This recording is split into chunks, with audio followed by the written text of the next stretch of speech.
Welcome again to another edition of our little corner.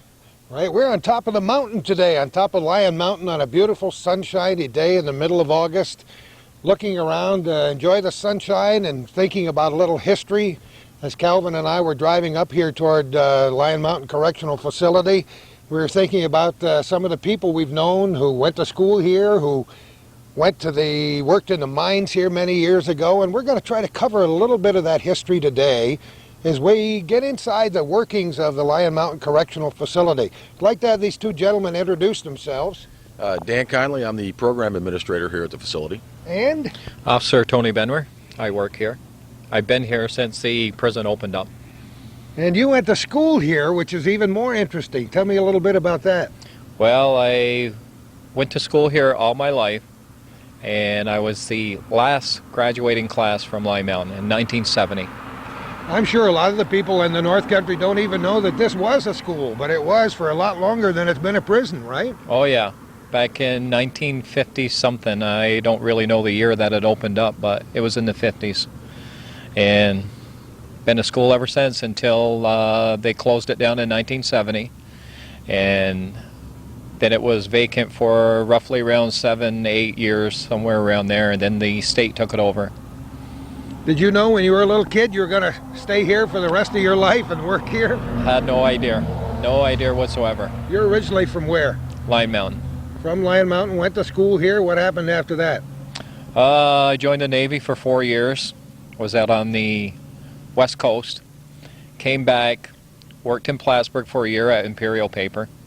Then I got laid off there. I went down to Glens Falls area for a year. Came back. Lived down around Morrisonville for another year, and that's when I got called for the state when we moved back up here to Morrisonville. You're pleased to be back? Right. Does it seem weird walking these halls and remembering some of the things that happened when you were a little guy? Every once in a while I walk through the dorms and say, well, this used to be so-and-so's classroom, this used to be in so-and-so's classroom, you know, and reminisce a little bit. That's fun. We're going to find out about what the inside of this prison looks like now and try to remember what it looked like before, maybe even see a few photographs. How long have you been here? I've been up here since 1989.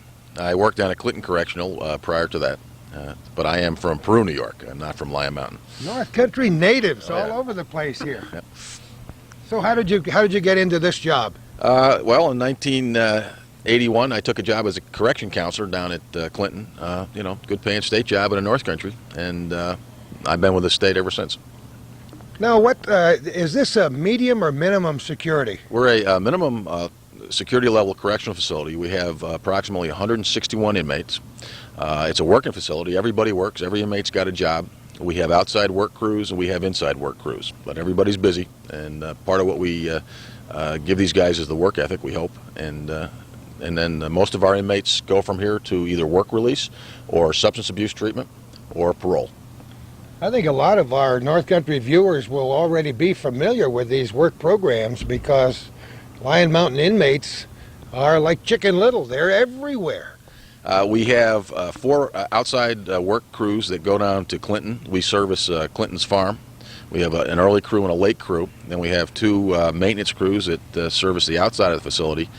And right now we have 2 community service work crews that go into the community. They'll refurbish churches, fire stations, any nonprofit organization that needs a hand with labor, we can provide that.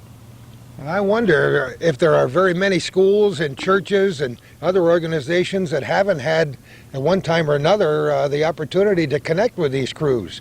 We've seen them in our Morrisonville fire station painting inside and outside, schools, Franklin County Fair, for example, where they did a big project.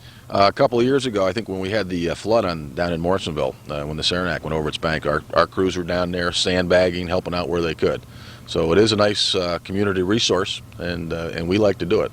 As a matter of fact, I'm very familiar with the floods in Morrisonville since I live 18 inches from that Saranac River.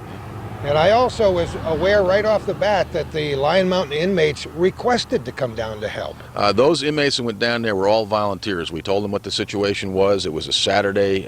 They actually didn't get paid for it. We said, look guys, we're looking for some help, and we had more inmates volunteer than we could bring out. So, you know, these guys, some people who've never been inside a prison don't realize these guys are human beings, and a lot of their, basically they're good people. You take the drugs and the alcohol away from them, and they can become productive, hard-working citizens. I'm sure a lot of our viewers may not be aware that there are different levels of prisons, medium, maximum, but this one is minimum. What exactly does that mean? Our designation is a minimum level correctional facility. That means that we can take inmates who have, for a minimum release date, a 3-year time period. Camp Gabriel's, for instance, which is in our hub, can only take inmates who have a 2-year minimum. Their designation is one step down, that of a camp. So it depends on how soon an inmate has to release. Certainly a maximum jail, an inmate will have a lot more time to do, and that's why it is considered maximum.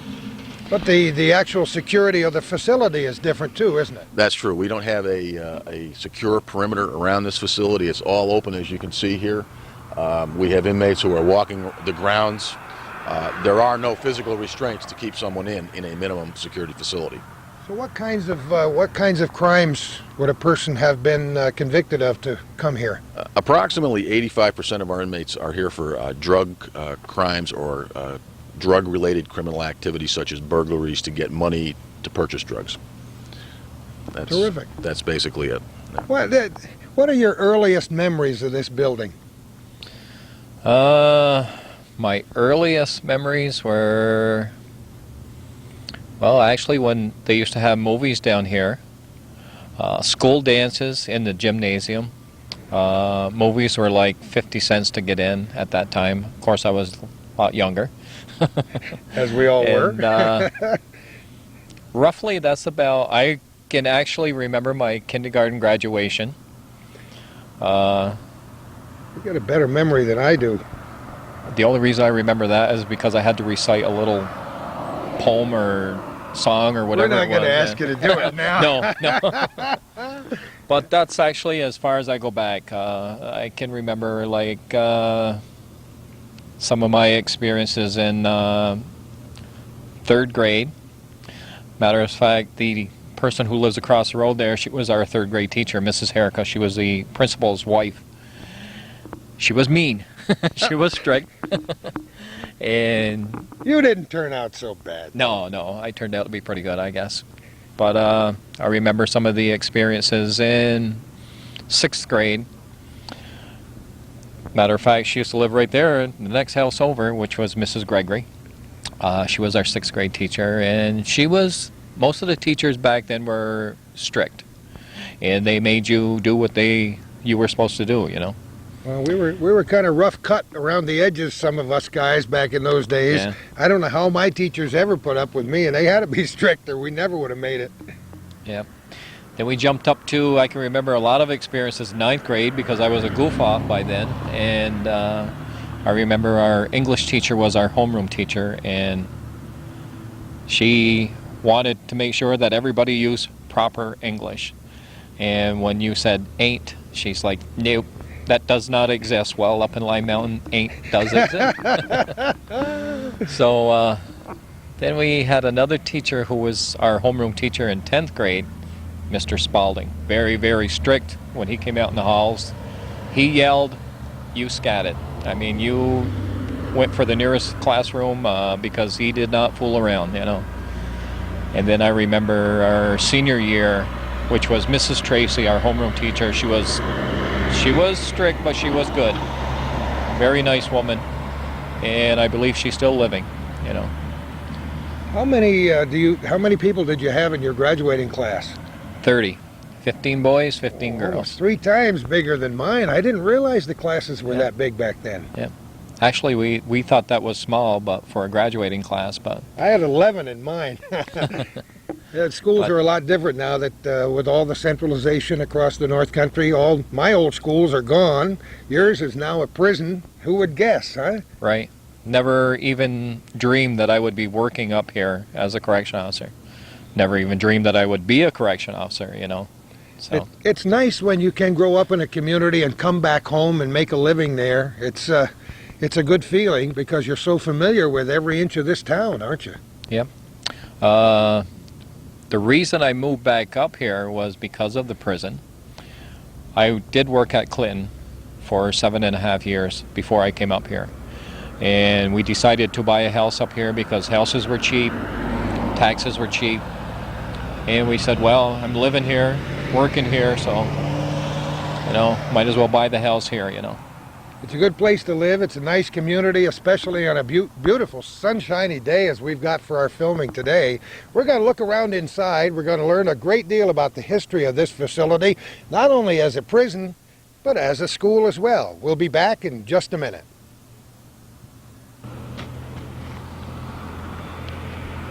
We're at Lyon Mountain Correctional Facility talking with Tony Benware, who actually was in the last class that graduated from this school in 1970, you told me. Right.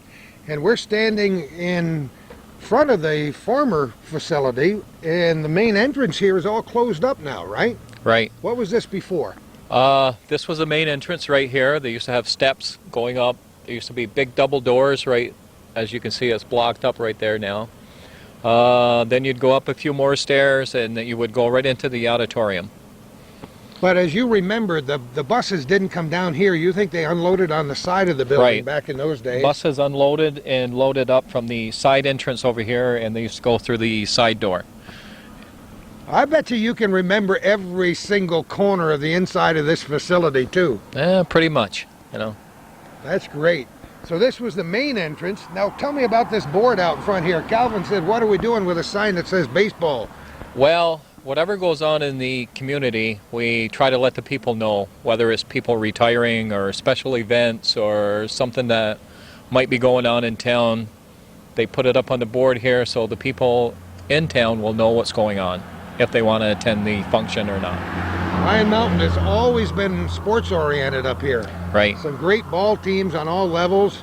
Wonderful old ball field right across the road here that goes back to, man, the dark ages. Right. The ball field for the school was across the road, and then when the prison took over, they made another ball field on the right side of that. They cleared out an area, and they had to make their own ball field because they tried to get Lyon Mountain to let them use that one, but they really didn't go for that. They wanted their own field, so the state had to build a recreation field on the other side of it. As a matter of fact, some of the sports teams from Lyon Mountain Correctional Facility have competed against other teams. I can remember competitions with the New York State Police. I can remember basketball tournaments, a PBA tournament with a Lyon Mountain team in it, so they've been very much involved. Right. When Sergeant Welch worked here, he used to retire now as a lieutenant out of Franklin, I believe. He used to have a lot of the ball teams here. He used to get them together. He used to work with them. That was his thing, And now that he's retired, we have a recreation director. I can't think of his name. John Arthur. And he sets up all the ball teams, all the events with outside facilities, with, like, if they happen to play state troopers or school teachers from NAC or any other school around the area. And considering the size of this facility, how many inmates do we have here? Does anybody remember offhand? We have 161 inmates. Considering the size, these teams have done very well wherever they've competed. Pretty good bunch. Right. As we go inside, you'll see some of the trophies that they have won. We have a display case for them. We're going to take a look. I can't wait to go inside this facility. I can remember being inside this place as a school, but never as a prison, and I imagine there are a few changes. We'll find out what it looks like on the inside in just a few minutes. Again, I should just shut up, huh, Dan? I shouldn't tell them anything they don't ask me, right? Tony, we're on a different side of the Lyon Mountain Correctional Facility now, and as we're walking, you're telling me all kinds of information, and Calvin had to get the camera going again so we could get it for the rest of our viewers. What was on this side of the building originally as you remember it? Well, when it was a school, all this parking lot was all dirt, and this was the ball field and playground for the school. As the prison took over, it was still the ball field, but instead of hitting from this way when we were in school, the ball field would hit from this way. So I don't know why they did that, but they just reversed it, you know. And then later on, they made it a parking lot, and when they built the ball field next door, that's when all the inmates would go next door for their recreation. They do have evening rec out here. As you can see, they have a handball court, basketball court, and that's about it, you know. And when we get around to the other side of the building, later you're going to tell us how they had a swimming pool here. Right. They did have a big swimming pool. I can't remember what size it was, but it was very enjoyable for the kids up here in Lyon Mountain. We're going to take a look inside in just a minute. As you could see a few minutes ago, the main entrance to Lyon Mountain Correctional Facility has been closed. That is, it was the main entrance when it was a school. And around back of the facility is now the main entrance. And Tony, you told me that this was a shop area? Right. This building right here, or this little addition right here, was not here. They built that as the prison grew. When we first opened up, they had, well, the shop area for the school was actually in back here. And they had big double doors to unload all the lumber and the materials that they used in the shop area. And then when it became a prison, they said, well, we can't have the main entrance out front, so they made the main entrance in the back of the facility. Okay, and we're going to go inside and check that out too. Yeah, we're inside now looking at the display case that Tony told us we'd see. So far, everything showed up just as you said it was going to be. Tell me about this. Well, as you can see, in different years, we had like state softball team championship. We've had other years of the softball champions, trophies that they have won for basketball, and I think that's about it. I wonder where the old, where would the old school trophies be? I have no idea where those went to. I don't know if Probably in a display case or somebody's basement somewhere. Or... Probably in the principal's house. You know, he probably took them when he left, or maybe the coach. Coach Hamilton was our coach for all the sports here. Yeah, a lot of athletic memories connected with Lyon Mountain, as we said before. Where someday that'll be a whole different program, Galvin. We'll go and check out some of the ball teams from the past. Did you play sports when you were here? No, I was not a sports player. I was Mr. Goof-Off in all my classes, you know. Well, this guy and I are kindred spirits. I think we did a lot of the same things together. Don't ask me about what I did, though. I'm not going to say that, you know. Okay, where are we going to go next? We're going to go into the main entrance, which is the lobby area and the key room, where all the officers pick up their keys, all the employees pick up their keys, and they're signed out.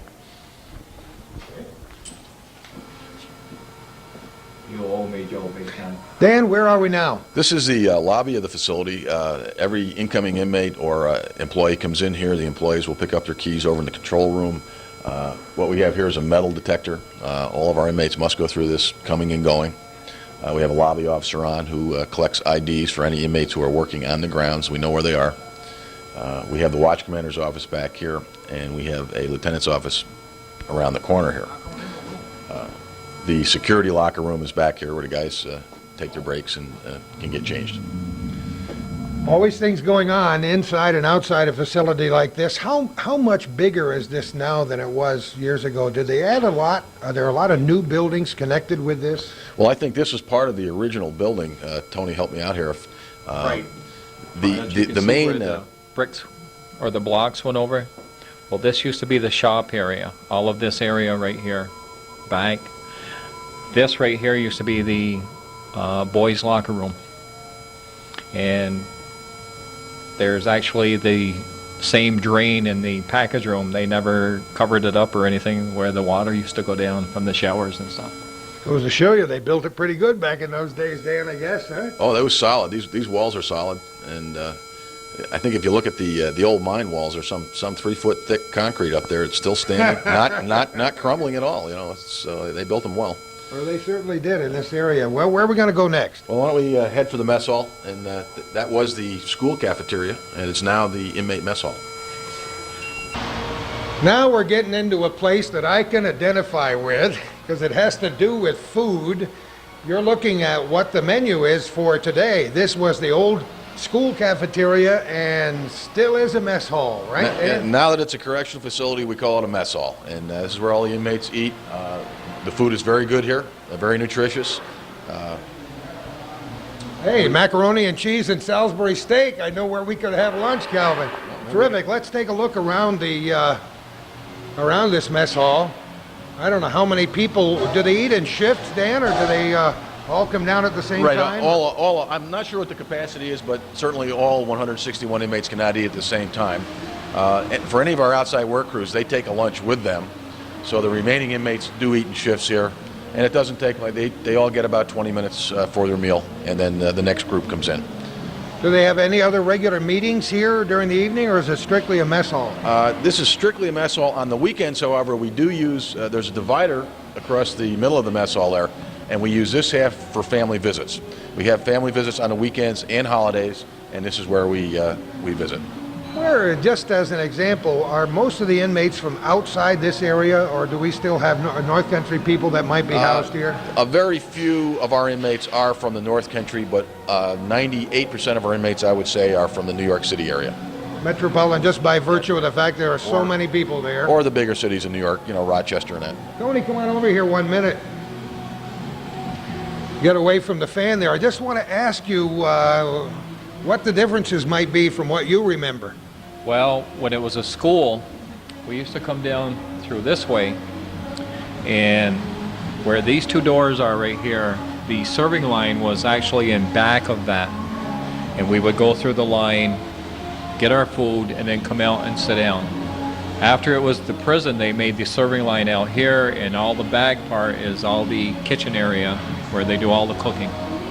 Never had any food fights in here. Not that I can remember. Oh boy. Not when I was going to You school. want to mention it anyway. Well, you said they were pretty tough back then. They wouldn't have tolerated that anyway. No, no food fights. They were pretty strict back then. Now, are we getting ready for, now we got the 9:45. When will they start filing in here for lunch? About 11:30. They go from 11:30 to maybe 12:15, roughly 40, 45 minutes. It's always important for me to know when lunch is, Calvin. Where are we going to go next? Well, we can. I just want to mention this is our commissary, and every correctional facility has a commissary. Every 2 weeks, an inmate can buy his cigarettes, his toiletries, and some personal items from our commissary. So that's the other thing that's right here. Dan, as we were walking outside the mess hall, we noticed this package room, and you know, Calvin and I had no idea what that's all about. Explain that to me. Well, inmates are allowed to get packages from home. Families send them, you know, their favorite foods, maybe a pair of sneakers or whatever. There's a secure room behind that window, and when an inmate gets a package, he's called down and he's issued his package right from there. Tony, I can read. I know we're outside the linen room. Tell me about the history of this room and what it's used for now. Okay, this room used to be the library. Not the big library for the school, but it used to be like a personal library. And a woman by the name of Mrs. Gregory, who used to live across the road, used to come in the evenings. And if you wanted any books to take out for extra reading or anything, you used to come in, check them out with her. And now it's a linen room. What does that mean? That means when inmates come into the facility, they have to be issued linen, and everything has a number on it. And when they're issued it, they have to keep that number as long as they're in the facility. And when they leave the facility, like on a draft to another prison or maybe going home, they have to hand that linen in. It's washed up, put back on the shelf, reused until it can't be used anymore. We've only moved about 4 feet from the linen room, but I want to look inside this room, which is obviously a shower room now, Tony. Right. Back when it was a school, this room and the next room, which is the inmate cooking room, used to be all one room, and it used to be the band room for anybody who wanted to take music lessons or play a musical instrument. They used to come down, and we used to have a regular band teacher, band instructor. I can't recall his name right now. But bands were everywhere back then. Most schools even had marching bands back in the old days. Right. We did not have a marching band, but we did have special events where the band members would play in the auditorium. Band, huh? And they Yeah. would probably go out for sporting events, maybe? Not really. We weren't that big, you know.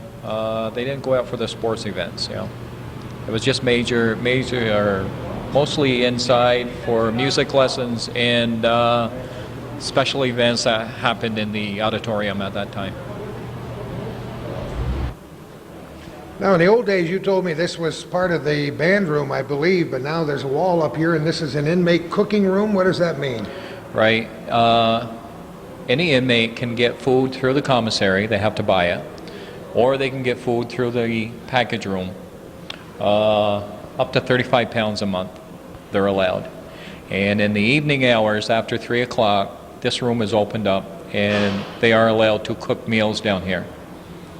A lot of the guys get spaghetti in, a lot of guys cook up rice, some guys even cook cakes and stuff, you know. And as you can see, they have stoves, refrigerators, an area to sit down and eat. And then I believe it's around 7:30, 8 o'clock, maybe a little bit later, it's closed up for the evening. Dan, we've talked about this as being a working facility. Every inmate works. We've also talked about the exchange of money and how inmates get money here. Let's talk a little bit about how the economy works inside this kind of minimum security facility. Well, we do pay all of our inmates a small wage, and it's based on their academic level. We try to motivate inmates to go to school, and we'll talk about programs a little later, what we have here. But any inmate who is below the 8th grade reading level is mandated to go to school. Any inmate who does not have his GED but is working on it is eligible for a grade 3 pay, which is a little more than the other inmates who only are at the 8th grade or below. And an inmate with either a high school diploma or college or both will get a pay grade 4. Now, an average daily wage might be 90 cents a day. So they're not certainly getting rich. We do have industrial wages for inmates working on our farm and in our mess hall. These guys work a little harder and they work more hours, so they get to make more money. And those inmates generally will start off at, say, 26 cents an hour. Are there things to spend their money on inside this facility? Only commissary. They don't handle money. The money goes in their account. When they write up a buy at the commissary, it's all done on paper, so no money is exchanged. Are they allowed to receive money from the outside? Yes, any family member can send them money, and that goes directly into their account. Our business office handles that. Each inmate has his own account. Great.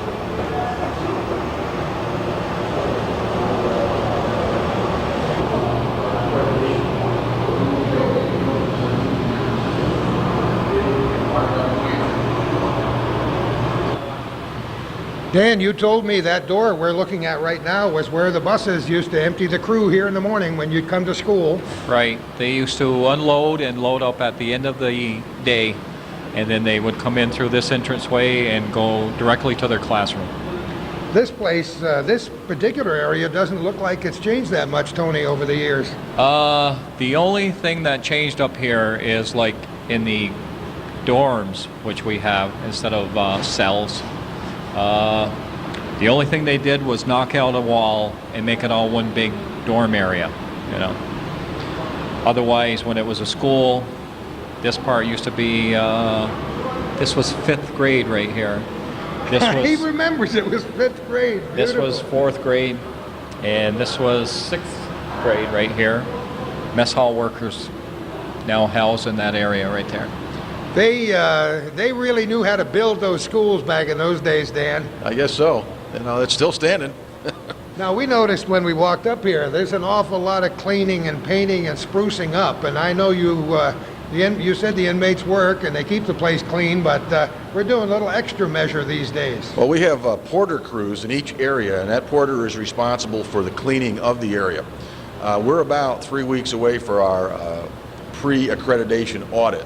And what that means is every 3 years, every accredited state facility goes through an American Correctional Association audit.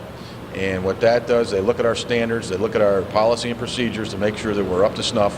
And a big part of that is environmental. So right now what you see is a lot of floor stripping, waxing, painting, and sprucing up of the internal environment.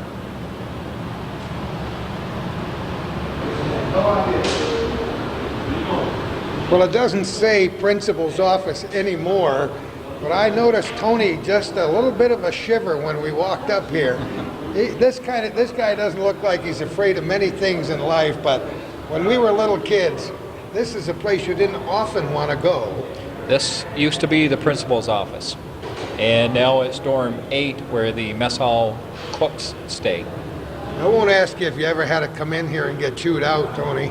I'm not going to say every time, a few times. Yes, I know. I've joined you in those memories too, and it wasn't always to say, "Congratulations, Tony, you got 100 in math today." Well, I never got that. That was my bad spot, math and history. Yeah, see, I told him we tracked pretty well together. Well, let's go inside and take a look at this. Well, back when it was a school, as you walked in the door, this used to be a counter where the secretary was. Then beyond that counter, that area right there was the principal's office. They opened that up, made a few beds in there. But this was the main office where the principal's secretary was and vice principal.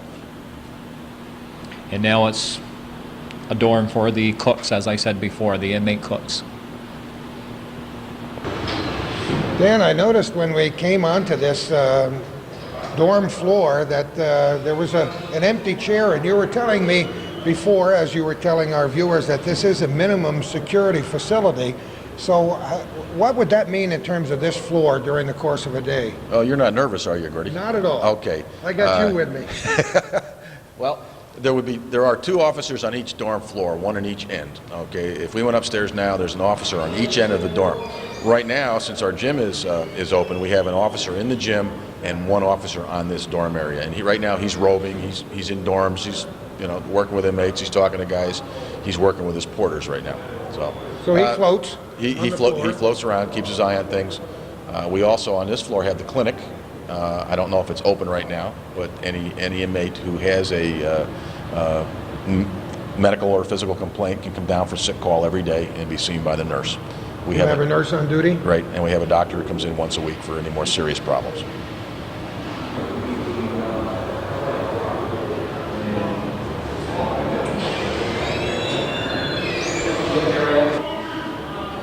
We're looking at a door that has changed a great deal since this was a school, right, Tony? Right. That right there is now a TV room. But back when it was a school, this used to be the main entrance that we seen outside. And then you would come from the main entrance into the gym area, or the auditorium, as they used to call it. Now, as you look up around here, you can envision this, a huge opening with several doors, as it is in most of the old schools where people would come into a basketball game right here. Right. As you can see, they took the doors out, and they used to have like probably 4 or 5 doors here that they would enter the gymnasium area or auditorium. It was combined, Now they had put a wall up, just 2 doors in and out, for the facility. Tony, I got to say, this is a real kick for me to be not only inside this facility to take a look at it, but to get your perspective, because you spent your whole childhood here. The memories are still in these halls of the old days. And a question that's been bugging me since I walked in here is what was the reaction of this community when they first found out that they were going to get a minimum security facility in the old school? Most of the people were pretty receptive. There was a few individuals that were a little skittish about having a prison in town, especially right on the main road, and living across the road from a prison. After the prison got going and the inmates started working in outside crews, helping the facility out, painting their churches, keeping up the graveyards and painting the firehouse and doing other work around the community, they were pretty receptive, and they changed their minds after a while, Not to mention the fact that it's jobs for people like you, so they can stay in their hometown. Right. We have, I believe there's 61 officers that work here. Most of them are from town or surrounding areas, Dannemora, Chattagay Lake. There are a few people that drive up from Plattsburgh. And you know, Dan, they're going to get a new facility in Tupper Lake. That's been very much in the news lately, and we're in a unique situation here in northern New York for that very reason. Most of the people welcome correctional facilities here, and that isn't true everywhere in this country. No, it's not. The prisons have always worked well up here in the North Country. You've got people who appreciate a good job. They work hard. They do a real good job. What I can't understand is that in Tupper Lake that there is all of a sudden there's some groundswell of resistance against that. But if you look at it, a correction facility like the one they want to put in over there is environmentally sound. It's clean. There's no pollution. So there's not going to be a serious impact on the environment there. They may not even know that prison is there once it is there because it's going to be self-contained. Well, look at exactly what Tony said about the impact this facility has had on this, not only this community, but the entire North Country has been extremely positive. Well, it certainly has helped the economy. They're good, stable jobs. People get into a correctional career and stay in it until they retire. I think the most stable economy in the North Country is probably Dannemora. I mean, look at everybody who works there predominantly lives there. So it is good for the economy. They're good paying jobs. And Dannemora is known for its prison and has been in this century and in other centuries in the past, way back into the 1800s. It's a famous place. The history of Dannemora goes way back, and it's been there a long time, and they're about to do a major refurbishing and expansion down there now.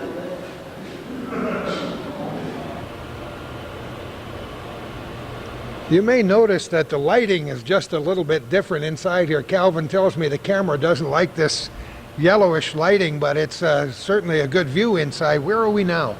We're in what used to be the auditorium and gymnasium of the Lyon Mountain High School, and now as a prison, the only difference is where this main floor is right here, where the railing is. This used to be all seats, and when they turned it into a prison, they had to have more recreation area, so they built it up, put a few pool tables in here. They get to see movies every weekend over on this part. They built a wall, and that is the main movie room. Back in the old days, they didn't have the luxury of having two separate rooms for a gymnasium and auditorium, and I played in a lot of gyms where most of the people who watched the ball game had to sit on the stage. In this facility, the floor that you mentioned here in front of us used to have a slope like the ramp does that Calvin is taking a picture now. The reason for that being obvious, so the people in the rear of the auditorium could see the stage as well as the people in front, but that's all changed now. But up where your weight room now is located used to be the stage. Right. That's when they used to have like senior plays, any of the concerts or anything like that. As I mentioned before, the band members and stuff like that, they had any special events, they would take place on the stage. I'm guessing that these ceilings are essentially unchanged over the years. What would you guess? They haven't been touched. The only thing that they put in is new lighting. As you can see, the old lighting goes up into the ceiling. Recessed, yeah. Right, they're recessed, and they put some new lighting in. So you have, what do you have over here, over this railing? You have a basketball court now. Right, basketball court, and on the other side is handball court. Yeah, we can head over this way to take a look at it as we move toward it. And so in changing this place, you have making the best use of all the facilities. That's a pretty darn good looking basketball court. Yeah, they keep it up pretty good. Since the school has been out and the prison came in, I think I can remember the floor being done over twice so far since the prison moved in. You know, the amazing part of this, Dan, is that we can see so much of the old along with the new here. And in some facilities, when they make a change, as they did here, they would rip everything else and start over. But we mentioned before, this place was built pretty solid, and you can easily tell that this was an auditorium at one time. They left it essentially the same. It is pretty much, except for the floor they leveled up here for additional recreation space. As Tony mentioned, that's the original floor that was built when the school was originally built, and that hardwood has held up pretty good. We've resurfaced it a couple of times, and we keep at it, but it's in real good shape. And basketball is a big sport for our guys. Coming out of New York City, they all play ball. Every local area's got their own outdoor court, and so my recreation leader runs basketball leagues all through the winter. It's called dorm basketball, and each dormitory puts a team out there, and it's good competition. Up above here on what is the old stage, you'll see our weightlifting area, and that's also big with inmates. A good recreation program is essential to a healthy correctional program. These guys need to physically work out and blow off steam, and so we encourage it.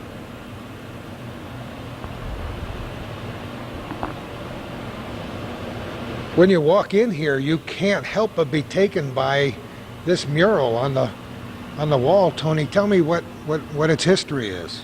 Well, back a couple years ago, we used to have an inmate that was a pretty good artist, and he had asked if he could do a painting on the wall there, so they said, okay, go ahead. So he tried to capture everything that they did here as weightlifting, basketball, softball, football. They do have volleyball here too, and he tried to capture everything on the wall, as you can see. What a terrific artist. Look at the runner up above with the Olympic torch and all the aspects of motion that he's painted into that picture. That's you're right down to the Nike on the shoes. Right. I can't really remember who the inmate was, but I remember he was a Spanish guy. Very good artist. So.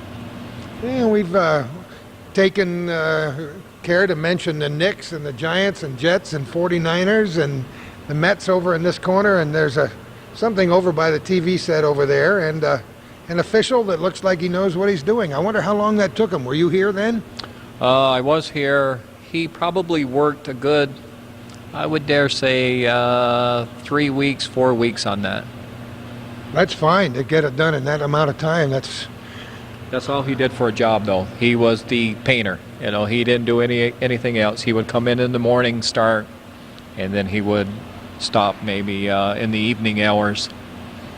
We used to have, in the old days, we used to have a facility at the Clinton County Fair where the Clinton Correctional Facility would have a booth, and a lot of the artists were represented down there. I don't know if any of the inmate artists here have ever had any work at the fair. Do you? I don't believe they had any.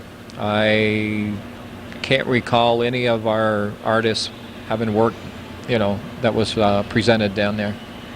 Dan, I want to mention something that occurred to us when we were walking in the hallways a few minutes ago, and that is the community involvement here. We mentioned how most people were pleased to have this facility built in their neighborhood, but you remain in constant contact with this community by way of a committee, don't you? Yeah, we have established a community advisory committee of members of the community who meet every month with the superintendent. They discuss mutual issues between the community and the facility. In the event that we had some type of an incident here, we would immediately contact our community advisory committee, let them know what's going on. That way there's good communication between us and the community. They know what's going on, and we know what's going on with them. So any issues that may come up get resolved that way. Your inmates, as you mentioned before, have been very busy down at Clinton these days. I wonder how did that happen? Was that just a transition? Well, Clinton Correctional Facility is a maximum security facility, so they have a very difficult time finding inmates who are eligible for what we call outside clearance. Since we're a minimum here, we can field many more inmates and give them outside clearance. So as things tightened up at Clinton and they weren't able to find the inmates to put outside, Superintendent Stankowski said, gee, we need some help down here, and that's no problem. So we sent our crews down there to help out. And on the farm especially, right? Correct. There's a complete dairy farm down at Clinton, and we field 2 crews down there, and they produce all the milk for all the correctional facilities in this hub. And we've got, just like the streets of New York, we've got 3 telephone booths here. Tell me how the telephoning system works with inmates here, Dan. What we have here is an open phone system, and each dormitory has phone booths upstairs and down. And what we do is an inmate will put various phone numbers, up to 15, on his phone list. The computer controls that. And once those numbers are on his list, then he is allowed to call anybody on that list, collect. So anybody who will accept their calls, they're able to call. But that, is that only in a minimum security facility? How does it work as we move up the ladder to medium and, do you know? The phones used to be controlled at the max and medium jails. I think they have moved more to open phone systems themselves. It's easier, requires less staff. They can be controlled and monitored, and part of our disciplinary process can mean losing phone privileges. So that works that way. I would imagine that would be a severe penalty. Sure. Yeah, these guys really, they prefer to call home than write. We encourage them to write, both my teachers and myself, but certainly phoning is easier and more immediate. Is there any email in a facility like this? No. No. We have email capability amongst ourselves, but inmates do not. No. Terrific. Now, we've spent a lot of time on this first floor, Tony, but there's another floor, and Right. it's probably right now fairly similar to this one in terms of the dorms, right? Right. On the bottom floor here, we had grades kindergarten through 6th. On the next floor up, we had the junior high through 12th grade. So you went right through the school system here? Did you start kindergarten here? I started kindergarten, which is right to your right here. That was the kindergarten room, and I graduated from upstairs on the next floor.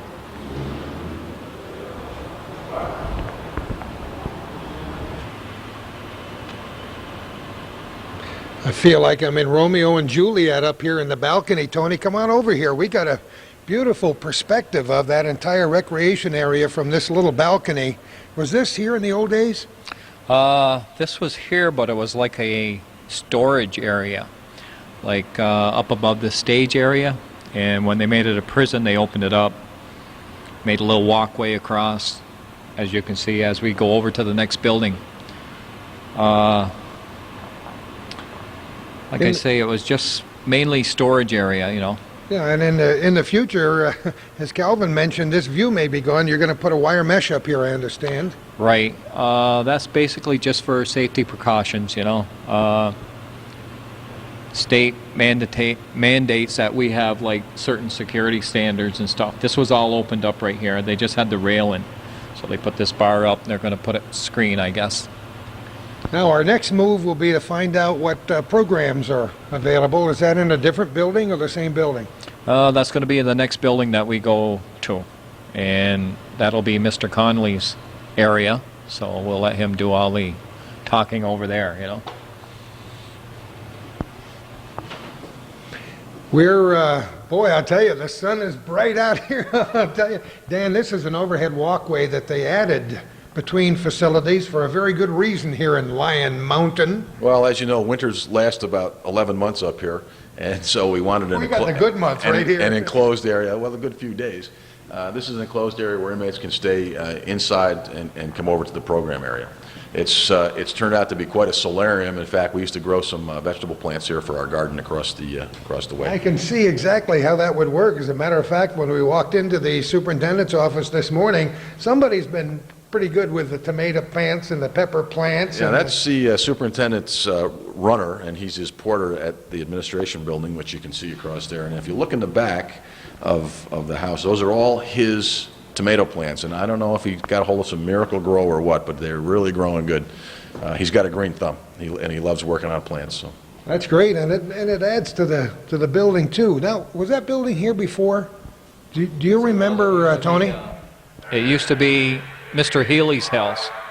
Him and his wife and children lived there. Later on in years, I believe he used to work in the mines. Later on in life, he was the sheriff.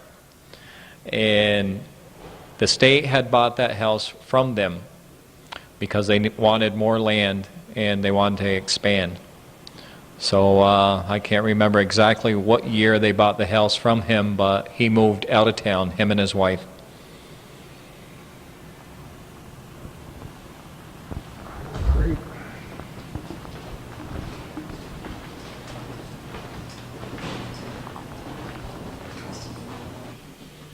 Now, we've come across the walkway, as you can see, and we're walking into one of the program rooms in a newer part of the facility. And this is a law library, but Tony, there used to be a little bit of backstroke going on downstairs, didn't there, in the old days?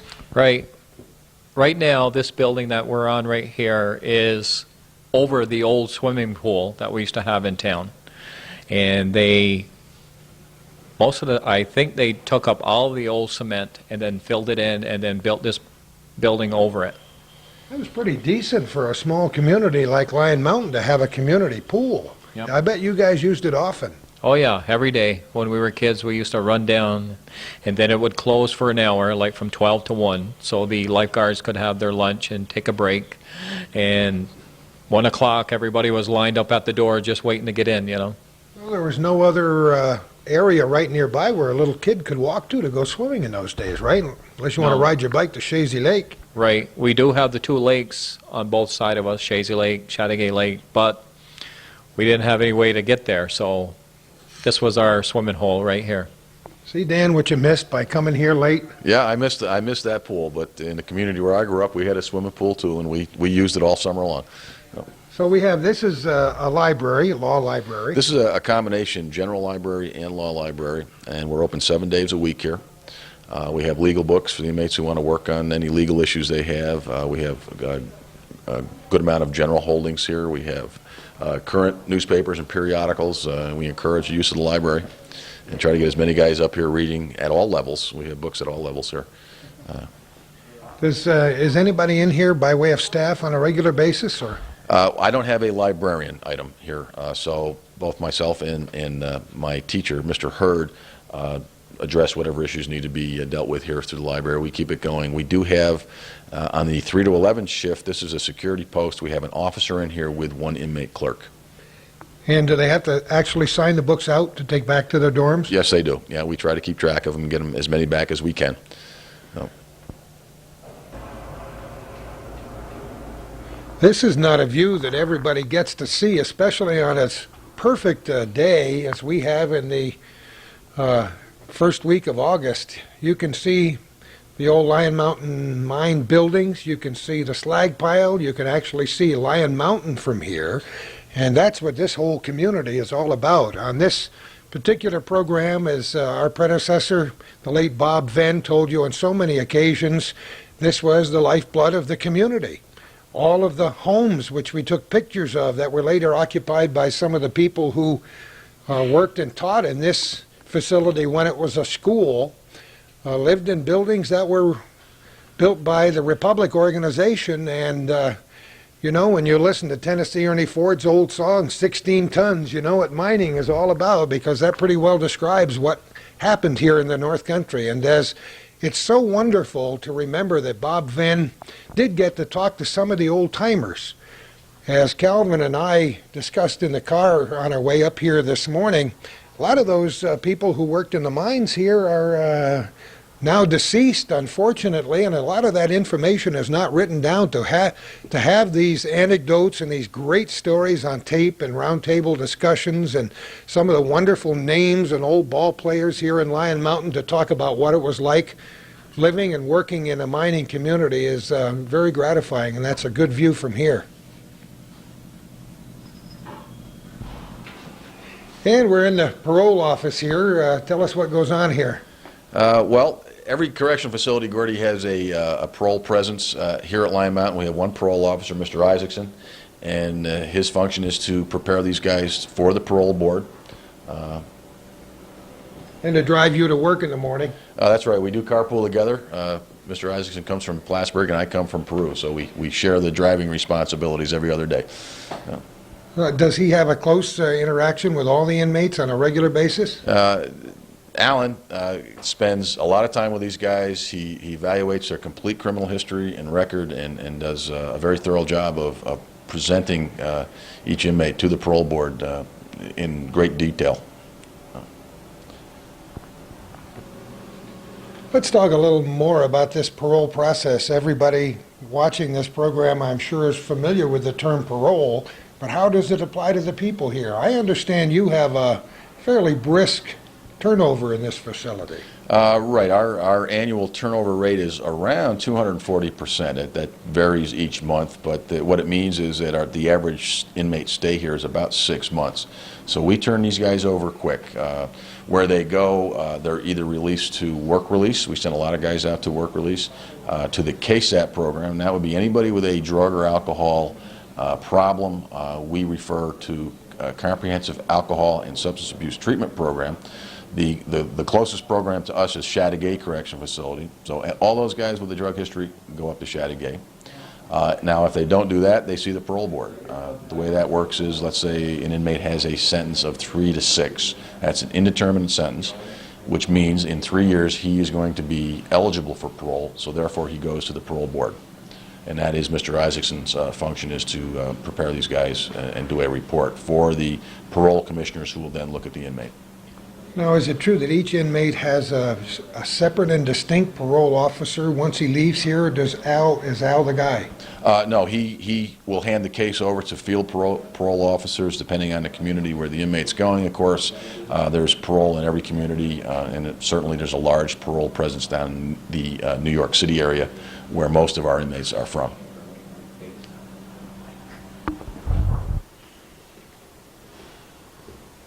All right, Dan, these halls are a little familiar to you. This is my office up here. This is the guidance and counseling office. I have 2 correction counselors. I have 1 counselor aide, and I have 1 keyboard specialist, our secretary. And we, process the inmates in. We interview them. We program them. We evaluate them, and try to head them in the right direction. Each inmate is seen at least quarterly, but since this facility is so small, whenever an inmate has a problem or needs to be seen, we will see him whenever necessary. So. And you have a separate accreditation office? This is also housing our accreditation office. The accreditation team consists of 1 of my counselors, and we have a half-time keyboard specialist who does all the computer work and processing for our ACA folders. Accreditation may mean something a little bit more to a correctional facility than it does to for example, the Chamber of Commerce. It's probably mandatory for you, isn't it? It is. Our commissioner, our previous commissioner, insisted that everyone become an accredited correctional facility, and we have done that. I believe every New York State correctional facility is now accredited, and the process is a 3-year process, and you go through that.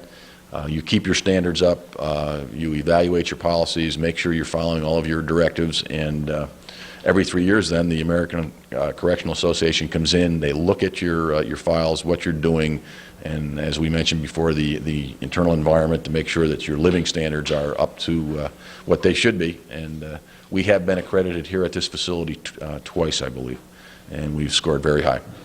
So you're happy with the way you stack up against other similar size facilities? Yeah, I think we do very well, yes.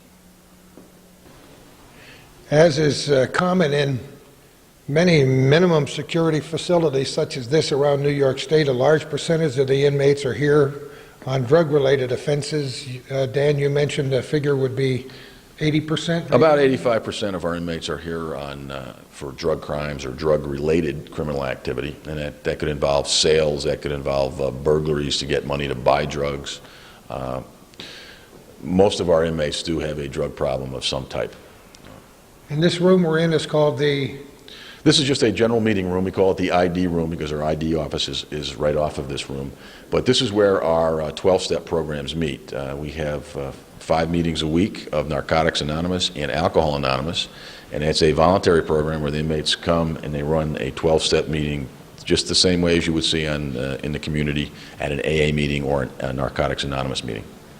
Are most of the programs here voluntary, or are some mandatory? Some mandatory. As I mentioned earlier, if an inmate has an academic level below the 8th grade reading level, he is mandated to be in school. So we either put him in our school or we put him on a list to get into school. You'd like to have a higher percentage participating in these programs here, wouldn't you? Oh, certainly. You know, as I say, with the high percentage of drug problems that our inmates have, they should all be going here. And unfortunately, on any given meeting, we may only have 15 or 20 inmates when we should have 50 guys here. But the inmates who do come are sincere. They work the 12 steps very well. What we're looking at down the line would be the KSAP program, as I discussed, where that is a mandatory program, and everybody who has had any drug involvement or drug problems in the past, we send there. And that is 6 months of intensive drug therapy. Who runs the programs here? I mean, do you have outside teachers or? For the 12-step Yeah. NA, that is run by the inmates themselves. We have an inmate chairman who knows the rules and the structure of the meeting. We have staff advisors, that is myself and my counselors, and we assist them as needed with materials, literature. We sit in and help facilitate the discussions. We try to keep them on track, keep them in a positive area. Very often what you'll see in a situation like that is they'll get on war stories and start telling about the great good old times back on 42nd Street. Well, we try to get them off of that and say, look, where are you now? Here you are. You're in jail. Let's deal with it. That's what we work on. Dan, at any given time, you have a sizable percentage of inmates who are Muslim, correct? Right. Right now, I think we have 12 to 15 inmates who are of the Islamic religion. We have a chaplain paid, he works for New York State, who comes down and works with these guys. He's a Muslim chaplain from Bear Hill Correctional Facility. This is the mosque, and they meet on Fridays. Their prayer day is Friday, and this is where they have their prayers.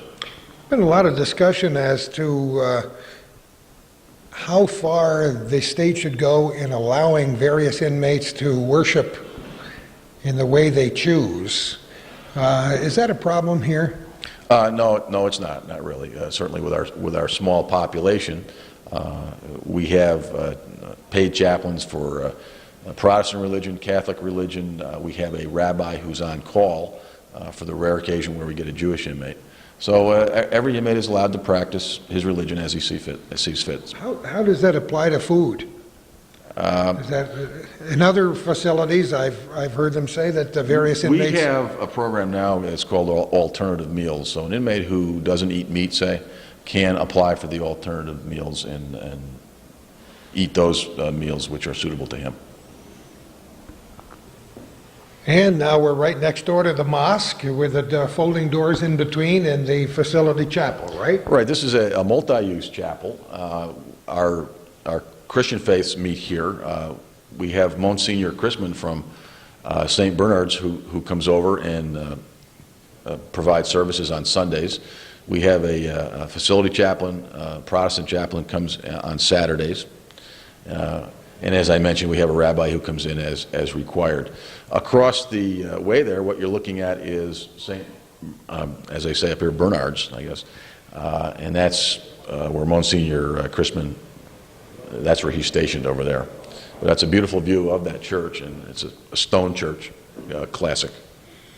This is, I'm sure you're working here every day. Sometimes you take it for granted, you get busy, but coming up here infrequently as I do and looking out the windows, what an incredible place. We are definitely in the heart of the northern Adirondacks here, and it is an amazing place. It's a little difficult to get to sometimes on some winter days, but I haven't had all that much trouble. Occasionally I have not been able to get up Dannemora Mountain, but for the most part we're able to get up here. Those are things you don't want to think of for at least 3 more months. Right? I hope not. That's right. Let's enjoy this summer. There's a learning process going on here at Lyon Mountain Correctional Facility on a regular basis, and Dan Hurd is the guy that's in charge of that. How are you? Good. Only my name's Dave. Oh, David, I'm very so let's sorry. start again. Dave Hurd. That's All it. right, David. Very good. Now, tell me what you do here. Well, I'm the teacher during the day. I have students all day long, about 20 of them, on a normal basis, going from a reading level from 8th grade and below. The emphasis is getting them to be literate, above a 5th grade reading level, and so they can function out there. That's what I do. And for some of them, that's a requirement, right? Yes, they have to go to school. Yeah, if they don't go to school, well, then we put a little pressure on them, the way that we normally put pressure on them, encourage them to say, well, I'm going to write a report and send it to the parole board, and that gets their attention real quick. Yeah. Let's get a little bit about your background. How did you get involved here, and where do you hail from? Let's see. Previous to corrections, I taught in the Saranac school system. And previous to that, I was in Beekmantown, but of course, that was a long time ago. Yeah. Got to remember, Cal and I are pretty old, so we can probably go back that far. Yes, you probably could. Yes, you could. Yeah. So I transferred from the Saranac School District up here in '85. So I've been up here since '85, about 12 and a half years. Previous to that, I was doing summer programs at Clinton, Maine, the NX. Also taught with Clinton Community College in the evening and the college program when that was here. Yeah. So the history of the corrections goes back a little ways. Are you a North Country native? No, I'm not. I came up here from Salem back in '65, graduated from Plattsburgh State in '69, and then wandered away for a little while and decided I'd come back. Yeah. So it's an enjoyable place to live, but of course I don't live up here in Lyon Mountain. I go down into the Holla. Saranac Hollow, The huh? Saranac Holla. Yeah. Maintained your home down there through the years? Well, I've moved around quite a bit since I've been in the North Country. I've lived in Dannemora, I've lived in Plattsburgh, I've lived in Morrisonville, and now I'm in Saranac. Yeah. Yeah, I come up over the Chazy Lake Road. It's sort of a rough road, so I have to do an alignment on my car just about every year. Yeah. Getting up here is a little bit of a challenge. This time of year, as Dan said earlier, with our 1 month of good weather, this time of day, for example, we don't like to think about that winter driving. Oh, no. I try to shut that out as often as I can. Yeah, but I've always been able to make it up here. There's only been a few times when the drifts seem to go over the Chazy Lake Road area that slow me down a little bit, but most of the time I can make it. Back to what you do here on a regular basis, how big are your classes? I've got 20 students all day long. Actually, there's 18, two tutors, 18 students. Yeah, and I have them all day long, from 7:30 until 2:45. It's interesting that this facility, much of it at least, used to be a school. Yes. And in talking with Tony, he's given us a little bit of that perspective, you know, especially standing in front of the principal's office. We notice he shuddered a little bit before we walked in the door. I would imagine it is quite a feeling for them to walk into the gym area. You know, there's always a lot of emotion in a basketball game and things like that. And to reminisce that they played on that court. Many of them, of course, did quite well. Carly Rounds, who just retired, played heavily on that court. So just knowing my own background, I can imagine some of the things that are going through their minds. Over a period of time, though, it probably lessens a little bit, and they realize that it's just a job here. Well, speaking of just a job here, how is it different teaching classes here than it was in the regular school system? I have a lot more control. I can understand that. Yes. They know that I write up a report every once in a while. I send it into the guidance unit and into the parole unit. So they know that some of the stuff that I have to report on is going to impact on whether or not they get parole, whether they get work release, that type of thing. So I've got their attention. Yeah. All right, let's talk about your sports background. Did you play sports in school? Yes, I did. High school. We had a very good time. You can blow your own horn. That's what we do here. All right. During my junior and senior year, we won 50 games out of 52. Not too shabby. Not too shabby. We had a very small school. One of the fellows went and played for Syracuse, another one for Clarkson, another one went to Siena, and another one played for Army. My lung collapsed and I went to Plattsburgh. Yeah, so you need a little bit more than just height. You also need an overall body to handle it. Yeah. A lot of good memories, though. A lot of good memories, yes. Yeah, a lot of fun. Yeah. Terrific. Well, thanks so much for chatting with us. Well, it was pleasant having you here. Yep, I hope you enjoy the rest of the tour. I imagine you'll find some interesting things wandering around here. We'll do it. Okay. Tony, we're outside in the fresh North Country air here today in a rather nice outdoor facility. Tell me a little bit about what this is for. This is our summer visiting area from Memorial Day to Labor Day. We have outside visits other than the inside of the mess hall. During bad weather, we bring them inside. Like I say, from Memorial Day to Labor Day, we bring them outside. It's more or less like a pavilion with picnic tables. They have pretty much freedom out here during their visit. They can get up, walk around. They have to bring their own food. We have gas grills that they can use, microwave This pavilion was built by an officer and his crew when we first opened up. Officer Frenchie Siskavich and his crew built this. And they did a fine job. If it were a little bigger, it looks almost like the farmer's market in downtown Plattsburgh. Did the inmates make these little horses that are hanging here too? Yes, they did. Those are made out of tires, I think. Yes, they did. They're made out of tires. They were recycling tires at one time. And they had a program where they would make the horses out of the tires. Old tires, I should say. Yeah, that's the coolest thing. I won one at a St. Joseph's raffle one time and sent it to my grandson in Long Island. He took it out of the box and had no idea what this creature was coming out of the box. But he made his dad find a tree and put it up for him, and he's pretty happy about it. Yeah, they did a good job on them. The kids from the visitors, they really enjoy it when they come up. Is there, I noticed a fence out here. Is this all the way around this facility, or? Just around the back part of the facility. We don't have the fence in the front, and it's not really for keeping inmates in, it's for keeping the black bears out. Yeah, and that could be a problem sometime, too. Well, in fact, we had a bear come up there once, and one of our porters was bringing out the daily trash, and he thought it was a dog, and he went up and found out what it was, and he got across that parking lot very quickly. He beat the bear in, huh? Yes, he did. Terrific.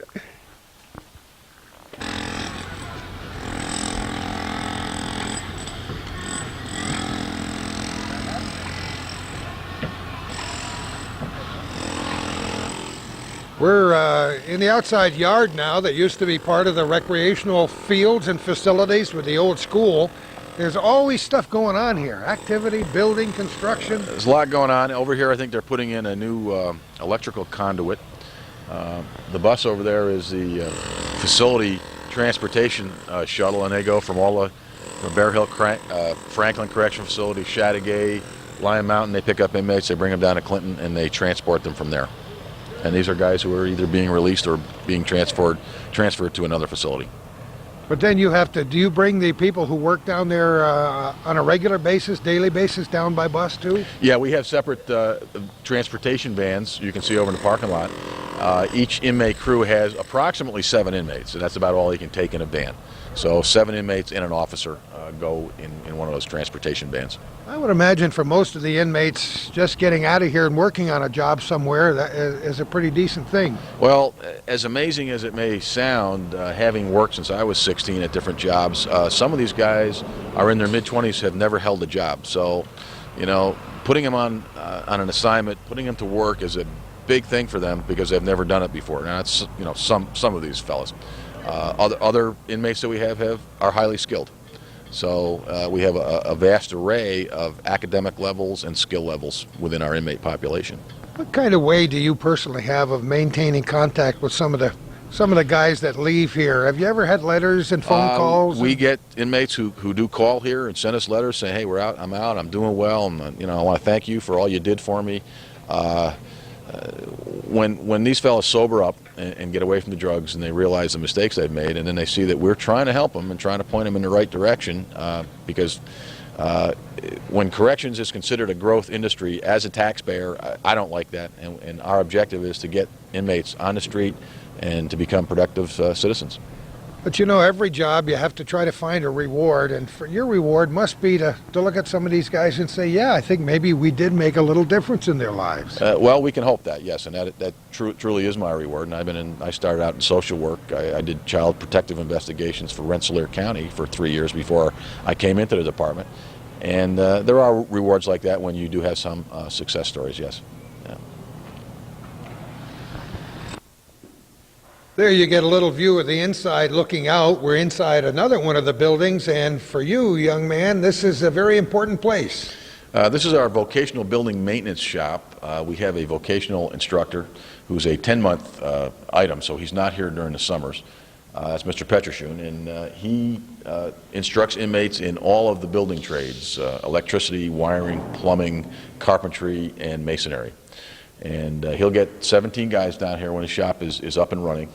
And he's very successful in bringing these guys through the building trades. And a lot of our inmates have been in one aspect or the other of construction. So this is a real viable program, particularly down in New York City where they do a lot of rehabbing old buildings. And as you said a few minutes ago when we were outside, some of these inmates have never held a job before, so this could be the beginning of a career. Right. Technical training and academic education go hand in hand, and we emphasize those two areas. And so when I get an appropriate inmate, I get him down in this shop, and hopefully he learns as much as he can to take with him. Do they actually construct large things down here? We do what we call live work projects for the facility. And one thing they did is that you look out in the yard here, a small yard, we have a weightlifting pavilion, and one summer they built that. They'll do other smaller projects, but predominantly this is an education and learning program. So they're here to work within this shop and learn the different trades right here. Tony, this is where you used to swim, right in here. Right, this was the deep side right here. And to come on the deep We're over our side, heads in this whole thing. and in order to come on the deep side, you just have to pass a swimming test. You just have to start from the rope, from the, I believe it was the 3-foot section or 4-foot, and swim all the way around the pool, and then you were allowed to come over on the deeper side. That's all gone now, just for memories, right? Yep, good times back then. Well, we finally came full circle and made it back to the boss's office. Superintendent Earl Kuchar, how are you today? Very good, sir. Thank you. Before we even end, I want to thank you so much for allowing us to take this tour. The people you sent us to talk with were just terrific. Yes, there's a lot of good employees at Lyon Mountain, that's for sure. And this is what we're about, is the community and helping the communities and getting projects going. So, yeah, we're very proud of Lyon Mountain, and the staff is very proud. The perspective we got about how you used to be a school, and Tony would tell us where he stood, where he swam, where he played sports, where he got in trouble, when he went to the principal's office. It was absolutely perfect. Yes, there's been several employees that have worked at Lyon Mountain that graduated from Lyon Mountain. Many have retired. There's people like Bob Sorrell and the Siskavage brothers and Carly Rounds and many, many, many more. I've missed some, I'm sure. But they graduated from Lyon Mountain, came to work in Lyon Mountain. As a matter of fact, my wife graduated from Lyon Mountain school, so it's kind of ironic. I'm back here at Lyon Mountain as a superintendent, and it's quite nice. You know, as we mentioned to both guys we talked to and everybody else who works here, it's really nice to be able to grow up in an area and stay here and be able to raise a family and make a living, go back almost to your hometown, right? Yes, it's one of the most beautiful things that Lyon Mountain has in the community now. Many of these people that work here, that were born here, brought up here, and went to school here, would have to be probably moving out of the area and going to somewhere else. But they can keep their roots right in the community, which is a nice, and it's a very relaxed situation. It's a minimum security facility, so it's small.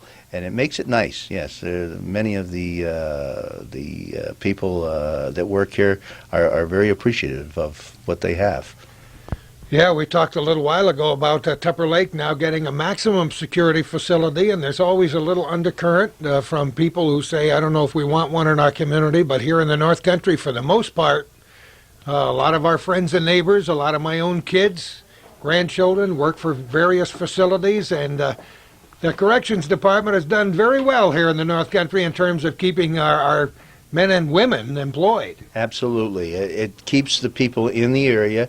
It brings millions of dollars, actually, to the communities. Lyon Mountain certainly would not have what it has today if it wasn't for the correction facility. They have a new water plant. They have a sewage plant, rather. They're in the process of getting new water supplies built into the community, and the Department of Corrections is chipping in to help the community financially make that happen. It would be extremely difficult without the assistance of both working together to make that come true. Another thing that I look at, I look further than Lyon Mountain. Malone, for example.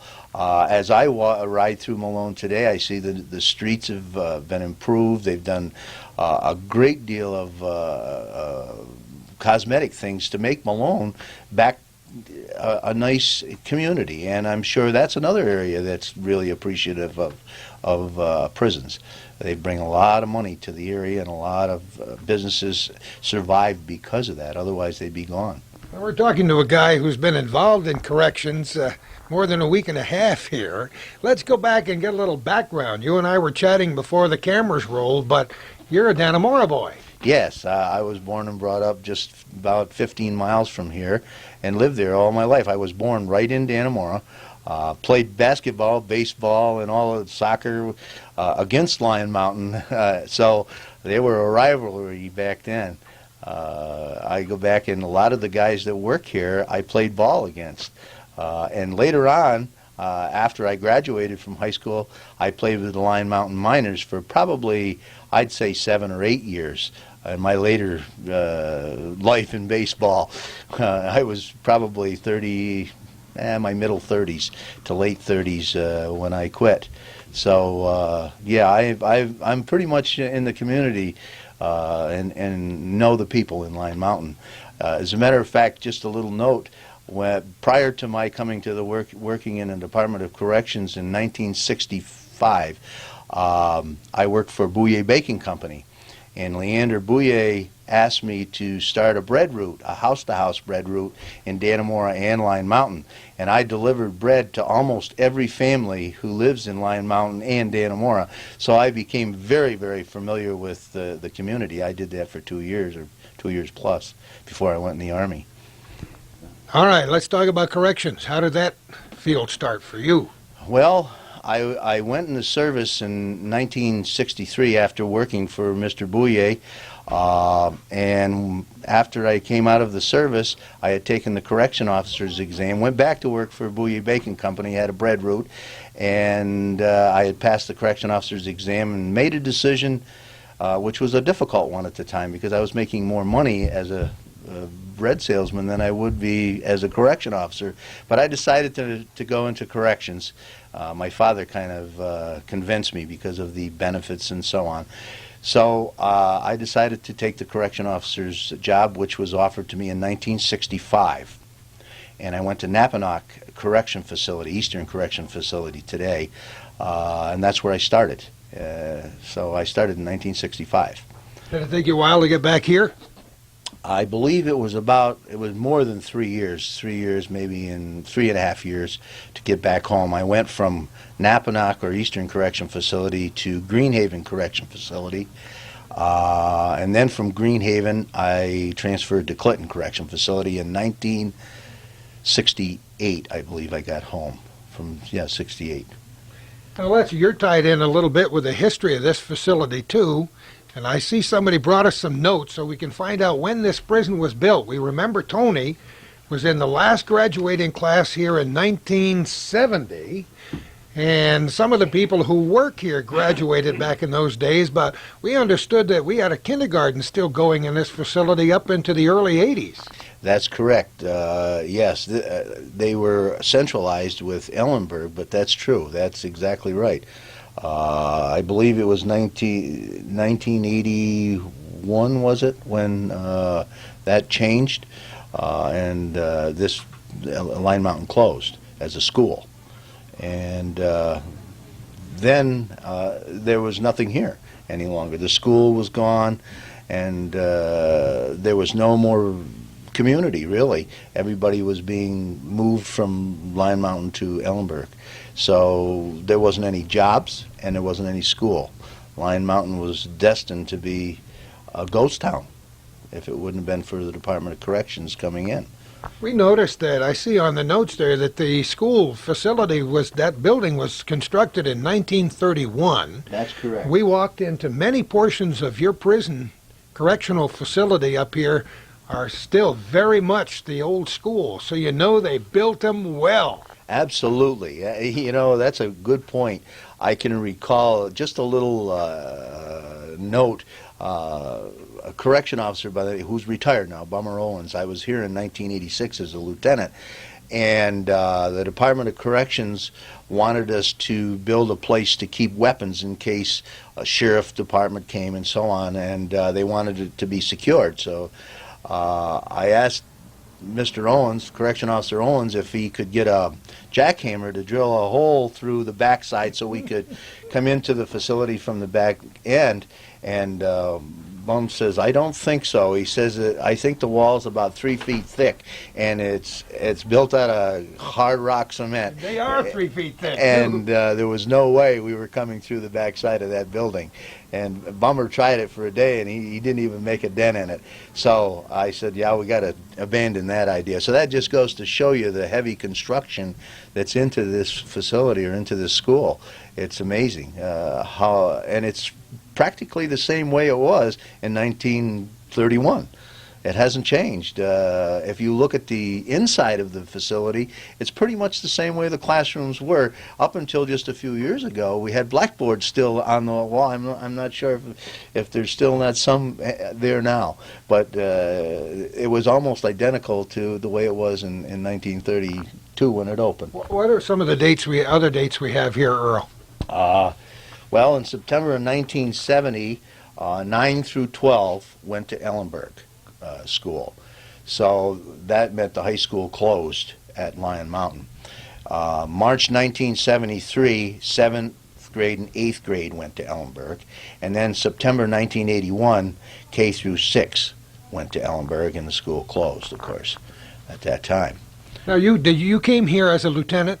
Yes, I came here as a lieutenant in I believe 1985. Don't quote me on the date. And it was a good experience because up to that point, I had worked mostly maximum security facilities.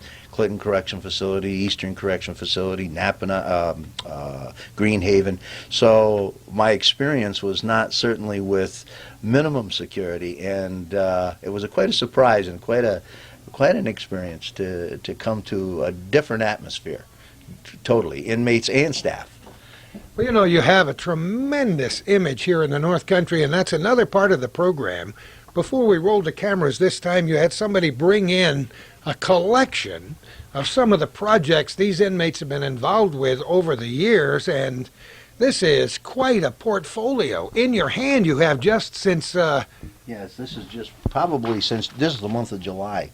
This is incredible. Requests, there's probably 30 requests sitting in my hand just for the month of July. Some of the projects we have to turn down. We don't have the capabilities. We don't have an experienced person on an inmate crew to take care of it.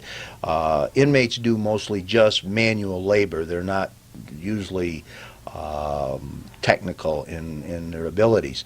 However, there are some inmates who do come to us who are very technical and are able to do some pretty good projects for them. So we have to sometimes build our projects around what talent we have at the time. Also, the correction officer is extremely important in our crew process. A lot of times we'll have a correction officer who's on a job who is a carpenter. So we utilize that, and he helps right along with the inmates do the construction and set up the plans and so on with the community. And it works very well. We work very closely with the communities in that regard. We're talking about some major projects that have been done over the years in terms of facelifting. You mentioned the Franklin County Fair buildings. Anybody who's going to the Franklin County Fair this year, look at that facility, and believe me, I speak from experience many years ago. It looks a lot different down there than it did. Yes, it does. They've taken just the roofing alone. They've put all of the new buildings, put new roofs, new tin on all of the buildings, and new siding on all of the buildings. They've cleaned the barns and all of the grandstands. They've put new seats in the grandstands and re-supported it and cleaned it, painted it. They've done all kinds of work, a month and a half work at Malone Fair, and I was just amazed from last year to this year what the crew has accomplished, and it's only one inmate crew of about 8 to 10 inmates. So that's amazing how much work it's done. Not only that, they've kept up the grounds at the same time. The lawns have been mowed, and so on and so. Fences have been repaired. So they've done not only the buildings, they've done all of the little maintenance with their maintenance department, But Mr. Manili, who's in charge of the Malone Fair, certainly appreciates it and has told us so that they wouldn't be able to accomplish all that they have without our help. So The presence of the Lyon Mountain Correctional Facility can be seen just about everywhere. You don't have to go far from this building to see the signs in this community. that's To the fire stations, to some of the school facilities, many of the churches. I mean, it's everywhere. That's correct. Just the street signs. Every year we go around. We originally put all the street signs in for Lyon Mountain. We maintain those street signs every year. We go around and fix them up, paint them, whatever, new posts if they need them. The church right across the street, the Protestant Church, we just finished painting yesterday, completing that. We did all of the benches for the church, the pews. Inside the church, we refinished all of those way back in 1986, I believe, for the community.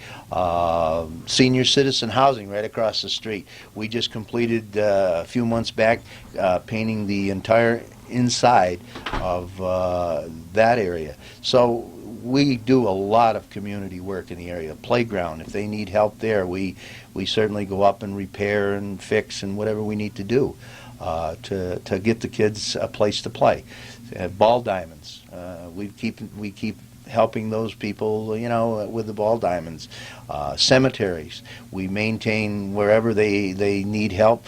If they get behind in the mowing or just general maintenance, we help them out there. So they just call us up and we help them out. If they need signs built, we do that for them. The community is really appreciative of Lyon Mountain, and they utilize us, which we like. We like to keep our inmates busy and our crews busy, and that certainly does. It's a win-win situation all the way around, and before we're finished with this program, we hope to get a view of some of these projects. We'll be back in just a minute.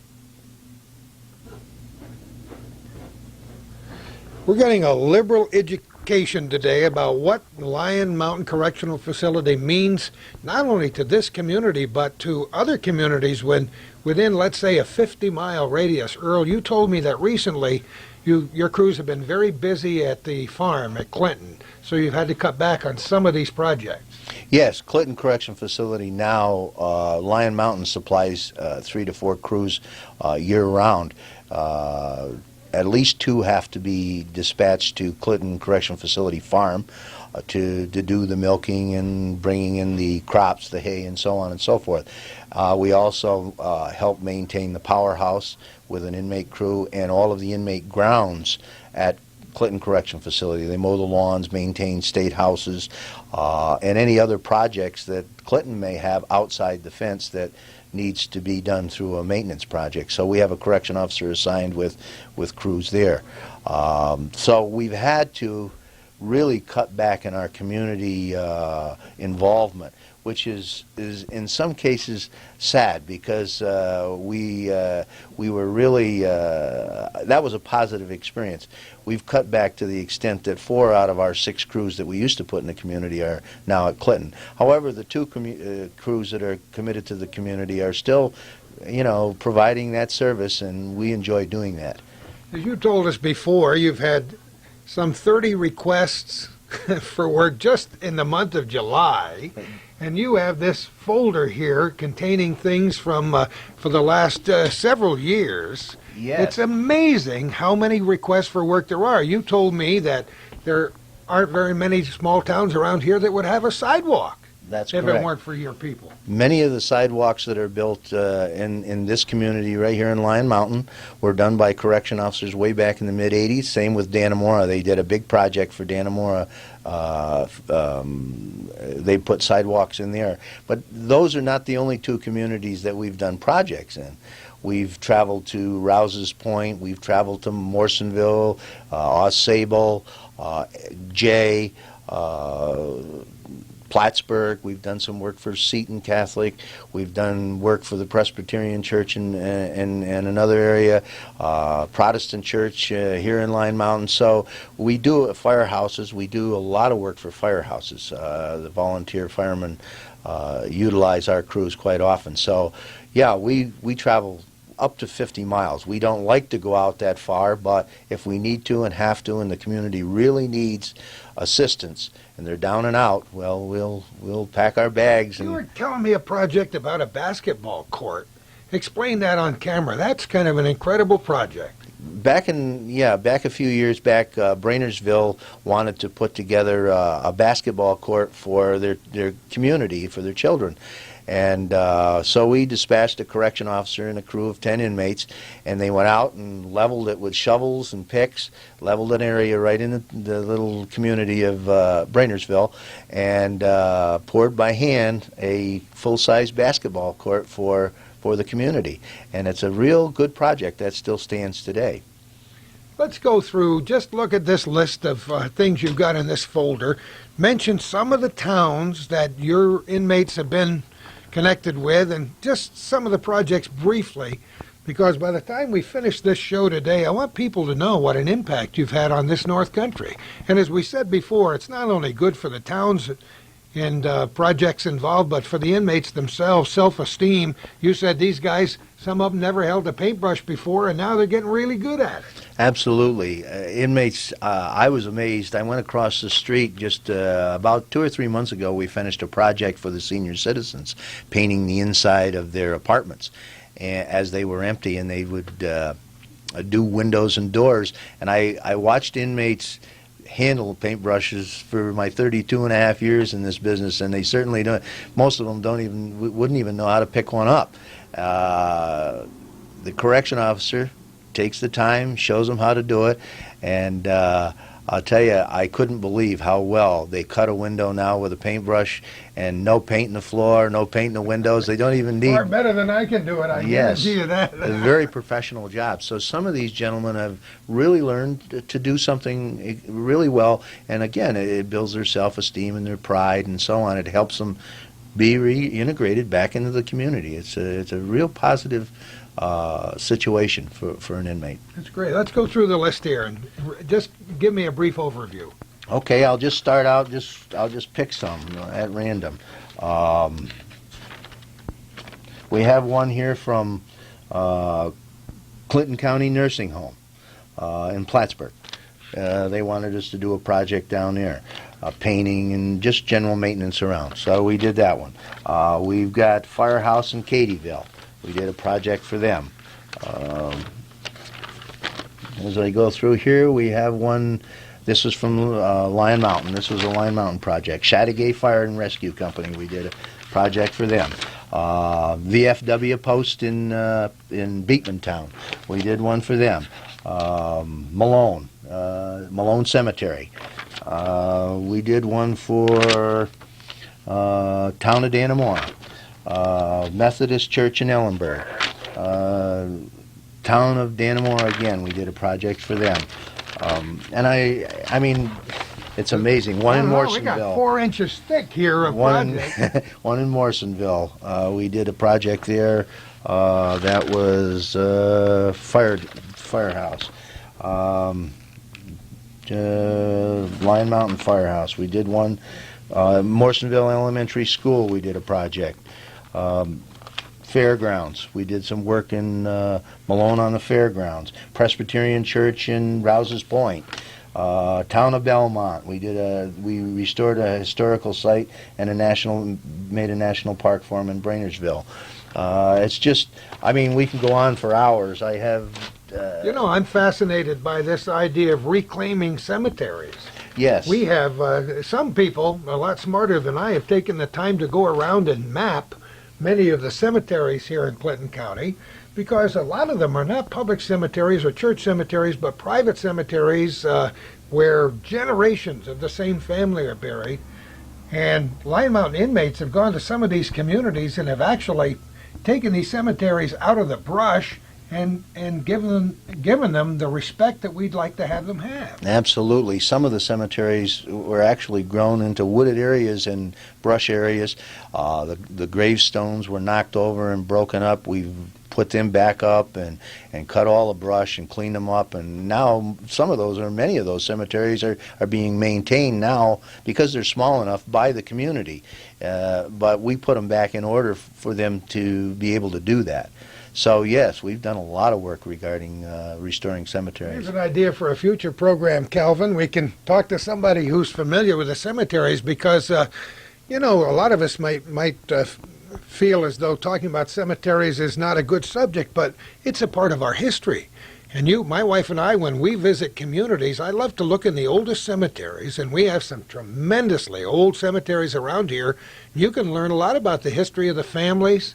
Some of the epitaphs on the gravestones are a little bit humorous, but you can learn a lot about the family histories. Absolutely. Who was in the war and what wars they fought, and we got a lot of history here in the North Country. Yes, it's amazing how sometimes a community realizes that.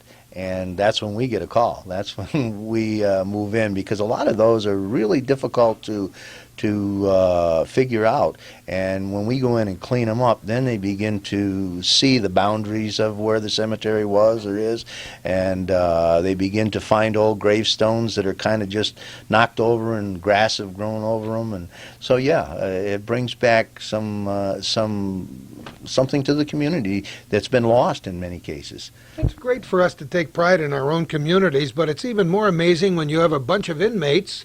A huge percentage of them never set foot in the North Country before they came here because they were forced to come here to your facility, and now they're adding something to us, and hopefully we're enriching their lives at the same time. Absolutely. It builds self-esteem again and self-worth. No matter what kind of a project they're doing, whether they're building a sign or painting or restoring a church or communities, whatever it might be, it certainly gives them a good feeling. So they can go back out with that good feeling, and hopefully that'll carry on when they get back into their communities. So, with your permission, I'd like to take a look at a couple of those projects that your inmates might have been involved in this general area. Can we do that? we certainly can. There's several projects that we just completed right here in town. There's some just outside of town that we've completed. But any project that you know of that you would like to see, we're certainly welcome to show you, because we're proud. Well, we're good followers, and we'll follow you, and we'll take a little trip around this community and show you what Lyon Mountain Correctional Facility inmates have done. We'll be back in a minute. Talk about a little bit of history. We're getting a picture of the old ball field here. There's a little history of Lyon Mountain. Yes, there is. As a matter of fact, when I was a young lad and playing for Dannemora High School, I played against Lyon Mountain. But in later years, as I got older, in my 30s, I ended up playing for the Lyon Mountain Miners town team for approximately 8 years. So I became part of the enemy, so to speak. You're home here, I can tell. Your people had a lot to do with what we're looking at here at the Methodist Church here in Lyon Mountain. Yes, the Methodist Church in Lyon Mountain is just, as a matter of fact, yesterday we just completed painting the Lyon Mountain Church, Methodist Church, and as you can see, they've done a beautiful job. It took them approximately a week and a half to paint the whole church. So yeah, they've done a real good job with They got a handicap ramp here too? Yes, and that's right. That's exactly true. And Lyon Mountain is community crews are a part of all of this. As a matter of fact, the other church, the Catholic Church too, you people have been involved with. Yes, we've done much work on the Catholic Church. We restored some of the inside of the Catholic Church that was a problem, pews and so on and so forth. Done a lot of little projects in the cemetery, whatever, the grounds, signs. Many of the things that you see in the community were done by the Lyon Mountain inmates. What was that story you were telling me a few minutes ago off camera about the water system here? Yes, back in the middle 1980s, it had been about 80 years that the water supply reservoir had been cleaned. So what happened was there was just a few feet left, and they were afraid during the wintertime that the water supply would be cut off through freezing, okay? And they asked if we would assist them in cleaning the reservoir out.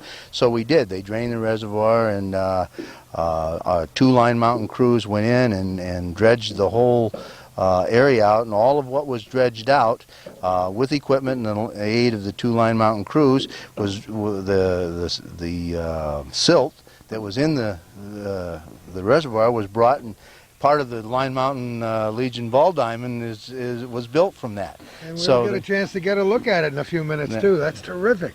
yes, that was a big project. That was a summer project done by here at Lyon Mountain with the inmates. You know, before we left your jail, I was thinking it might be interesting for our viewers to know how the hierarchy works in terms of who commands who in a facility. In a minimum security facility, it's a little bit different from a max. Tell me how that works. Well, the maximum security facility, you have a superintendent, a first deputy superintendent, a deputy superintendent, and 3 deputy superintendents, programs, administration, and security, deputy superintendents, and a captain, and then lieutenants, sergeants, and then correction officers. That's in a large maximum security facility. In a minimum security facility, generally what you have is a superintendent, then you jump from a superintendent to either a captain or a lieutenant. Here at Lyon Mountain we have a lieutenant, then we just have 5 sergeants, and then you have the correction officers. And you mentioned your lieutenant's doing a super job. We might as well give him a little plug here. Yes, Lieutenant Liberty is a super supervisor. He's well liked by the staff. He's a hard supervisor, but he's a fair supervisor, and he gets a lot done with the resources that he has. Yes. And we're going to take a little look at that Legion ball field with all the silt in it from the old reservoir in just a few minutes. Well, I feel like I'm home now. I got a guy who has worked in the corrections business for a long time, is a staunch member of this community, and I even know his daughter. Bummer Owen, how you doing? Good. I'm great. Kathy has been a friend of mine for a long time. We should mention that Kathy is a dispatcher for Plattsburgh State Police Station. I've talked to her on the phone and talked to her in person many times, but we stopped you here because you showed up when Earl was showing us this project at the church, and we're talking about cleaning out that reservoir, and you were kind of involved in that project, weren't you? I was involved in this project too. Were you? Yes, they done all the inside the church. They done all the pews. They built the outside entrances. They built the ramp. Well, they put together. I put it up, but they put it together or cut it out for me. Good bunch here, They've huh? done a lot of work. They've done the steps. Yes, they are. They've done a lot of work for this. Did you work at Lyon Mountain, or Yes, where did you work? Yeah, I worked there. I retired from there. I worked 25 years at Clinton. Now you come up here and done the rest of it, the other 5. Well, let's talk a little bit about that project up at the reservoir. What was that all about? Well, I'll tell you what. We took the pumps from the firehouse and just washed most of the mud. And then they got a bulldozer from Gabriel's, huh? Right. And they go out and then shoveled that out and took it out. That was in '86. They hadn't been cleaned since 1947. How many? I wonder how many yards of stuff there was in there. I don't know. The water More than you washed could down the count, brook. Oh yes, definitely. And they changed the water line over. We put the new valve in, the inmates and I drilled the holes and put the new valves in. Well, they put the valves in, but we drilled the holes for them. No, we was up there all summer. So you had to haul all that stuff down to the ball field? Well, some of it, and we put a couple loads over there, and a lot of people wanted it. They bought it wherever they wanted it. I wonder if that was good growing. Was that good growing stuff? Could you? I'd say it is. As good as black dirt? Oh yeah. Oh, yeah. Or a little it's all better, black maybe. dirt. Oh, really all good rotted stuff. Huh? vegetation. Yeah. Where do you live around here? Right up the road, right in front of the firehouse. Have you lived here all your life, just about? No, I come from Feesville originally. Well, I come up here when I was See, 19. now we know.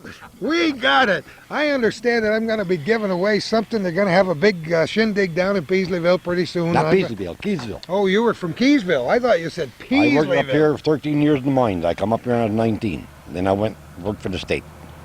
You worked in the mines up here? 13 years. That may be a whole other program, Calvin. We love to talk about the mines. We were over there in the correctional facility, and we were looking at that slag heap up there. That'll be there as long as you and I live, I guess, huh? I don't know. It's going pretty fast now. Is it really? Mm-hmm. They got them big trucks hauling out from Canada. They come get a lot of it. Boy, it still looks as big to me as it ever did. I still think it's going to be there as long as you and I Oh, live. it'll be there as long as I live. I ain't got that many more years. Yes, you have. For a long time. But it's great to look around. A lot of memories for you when you look up that mountain then, I guess, huh? I'll tell you, it was a rich town when it was running.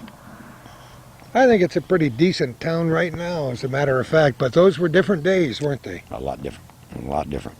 Yeah, we were mentioning how Republic Steel owned just about every square inch of... They did. Every square inch. So you couldn't say, I think I'll buy me a piece of property and build me a house in Lyon Mountain back in those days. No, hardly. Well, the company had most of the say that there was to say about everything, huh? Yes, they did. That's great. Well, I appreciate you stopping by. You were a little bit shy at first, but you did a terrific job. Thanks for filling us in, my boy. All right. Have a great day. You too. We're out behind the Lyon Mountain American Legion. Bummer gave us a little bit of background into how this place was formed after you did, Earl, but it sure looks a little different than the hole that was here before they built this ball diamond. Yes, back in 1986, as Bummer was saying, the reservoir was cleaned out, so they had to have a place to dump the dirt, and much of the dirt would go to the community if they wanted it. But however, after many dump truck loads were delivered to the community, they decided that they had enough. We had to have a place to dump it, so the American Legion said, well, there's a big hole behind the Legion, you can fill that in, and if we can get enough, we'll build a ball diamond, a softball diamond, and that's what you see here today, is the softball diamond. Like I said, far different from what it used to look like. I mean, there wasn't a flat spot out here before. Absolutely. It was actually, some of it was woods, and the inmates cleared that out, and then they kept dumping and dumping and dumping until they got enough fill to make it a ball diamond. And as you can see, they have lights. They have night softball games here and everything. Have tournaments here in the summertime. So a lot of girls softball. It got the girls involved in Lyon Mountain in sports and softball. Yeah, a lot of good times. You can almost hear the cheers in the background because I know this place is jam-packed a lot of times. Oh, absolutely. You come down here on an evening when there's a softball game, and you'll see there's hundreds of people here, and they have a little concession stand over on the side here where they sell hot dogs and hamburgers, and so it's a money-making project for the youth and for the girls softball and some men's softball also. So yeah, it's a nice area for a softball game. Yeah, I think we maybe prove something for those people who say nothing ever happens in Lyon Mountain. I think we know now that a lot of stuff happens in Lyon Mountain. Oh, absolutely. It's the community is always after something. They always need something. And the other day, I recall one of the ladies who lives here in Lyon Mountain, Helena Pinellas, came down and she said, Mr. Kuchar, I need some help. She says, we have a sign that's been broken here on one of the street signs, and I would like to have that put back up. So we've done that. We've taken care of that part of the community. Just little tiny things sometimes that mean so much to the community. Do you ever think what it would have been like if you had ended up your career at some other facility where you wouldn't have all the personal rewards you've had? Well, that's true. I've been from maximum to medium to minimum, probably about 10 or 12 different facilities in my career, and I'll tell you, this is really rewarding. Lyon Mountain gives you a lot of satisfaction, and a lot of times it takes you people to come around to make me realize just how much we really do in the community. Well, we care, both Calvin and myself care so much about this North Country. There's nothing better, nothing more rewarding for me than to tell a story about a hometown in the North Country. And Lyon Mountain's about as good a hometown as you can get. Yeah, that's for sure. I just wish we could get all of our projects in and all of the things that we do, because I feel you could go on for a week talking about what Lyon Mountain is about. There's no question. You know, with this program, there's always a possibility of Chapter 2, and we'll see what's coming up next in just a minute. We're at senior housing. We mentioned this project, Earl. What did your crews do here? Well, about 2 or 3 months ago, many of the apartments were emptied, and our inmate crews with one of our correction officers came down and they painted the inside apartments and did a professional job. No paint in the floor, and really a nice job. Very proud of what they did here at the Senior Citizens. The Senior Citizens is one of the areas that needs help in the community, and we're always ready to do whatever we can for them. It's a sign of the times. Look at that beautiful sign, Earl. We know who made that sign. Yes, very proud of that sign. That was one of the first signs that we made when I came to Lyon Mountain. The Chazy Lake Association requested that we do a new sign for Chazy Lake Beach, and there you have what actually the inmates put together, and it's a very, very nice sign. We've done signs for the state police. We've done signs for the boat launches. So we've done a lot of signs in the communities. This is, just the beginning. We're going to be going into, in a few minutes, to the pavilion that they just completed about a month ago, I would say they completed it. The pavilion that was here at Chazy Lake was just about ready to fall down, and they needed some help. So Mrs. Chase, who's the supervisor at Dannemora, put in a request, and we came down with a crew and put the pavilion up, and we'll go over and take a look at that. Before we get there, I want to mention several things you talked to me about as we were driving down here from your Lyon Mountain Correctional Facility that our viewers may not be aware of. Things that your inmates do on a regular basis. For example, they maintain the springs. Yes, whenever we go by a spring with an inmate crew, we just take our garbage bag and pick up garbage that's in the area. Those little kinds of things that mean so much to a community to help keep it clean. Yes, that's part of what we do. A couple other things you mentioned on the way down here that you do on a regular basis that people may not be aware of. Can you remember any of those? Well, like the Gleaning Project. The Gleaning Project in Malone. Tell me about that. Yeah, that's a project that Bear Hill all correction facilities in the community in the Clinton County, Franklin County area are involved in.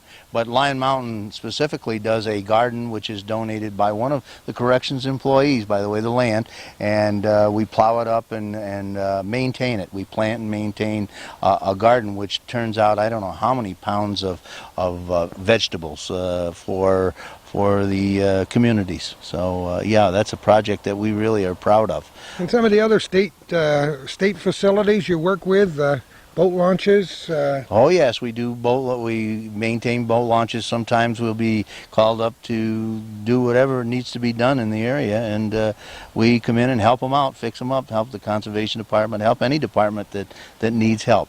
We're ready. We're a community that's our community itself, Lyon Mountain Correctional Facility, is always ready to help out. And we're ready to take a look at that wonderful pavilion in just a few moments.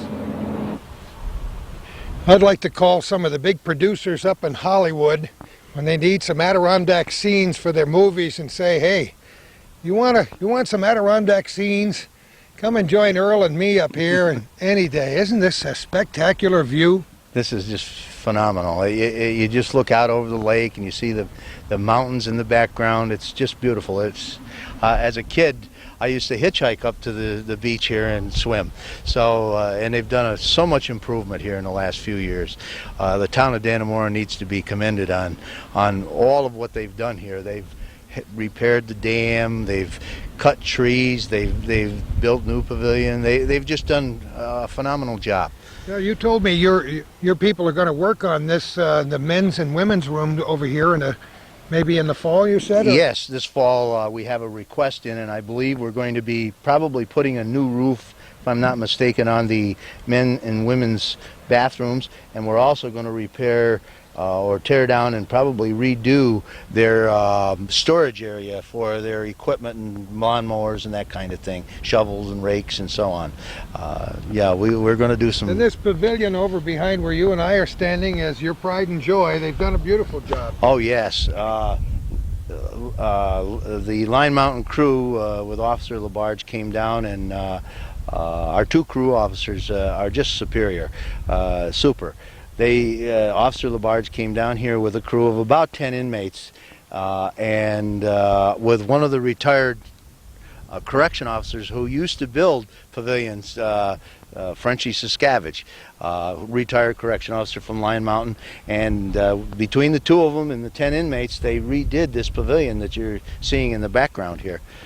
Beautiful job. And this is something that the whole community can come and enjoy at their will. That's correct.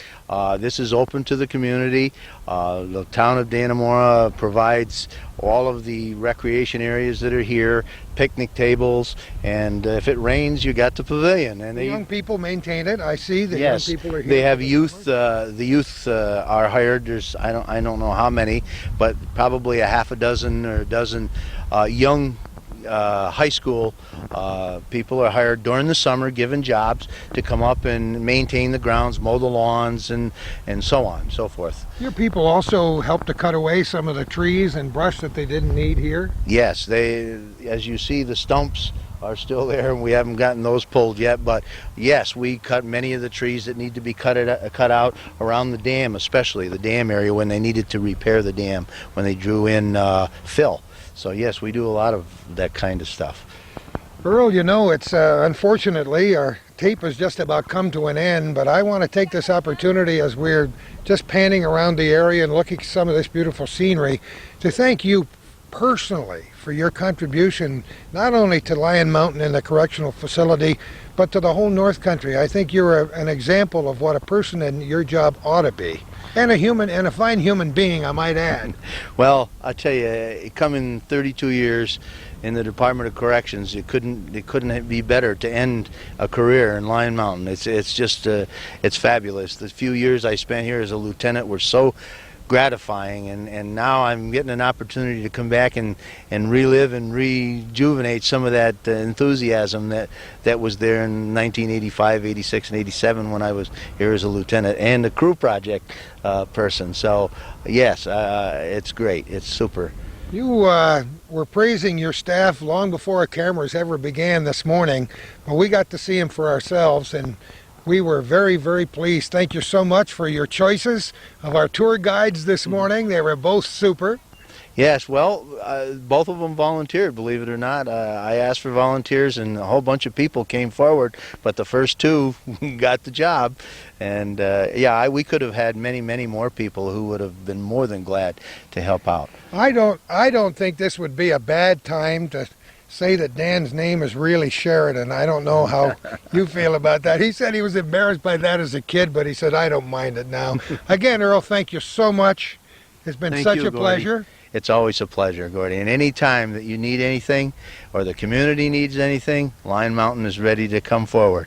And we're ready to do it for you many times throughout the coming year on this program called Our Little Corner.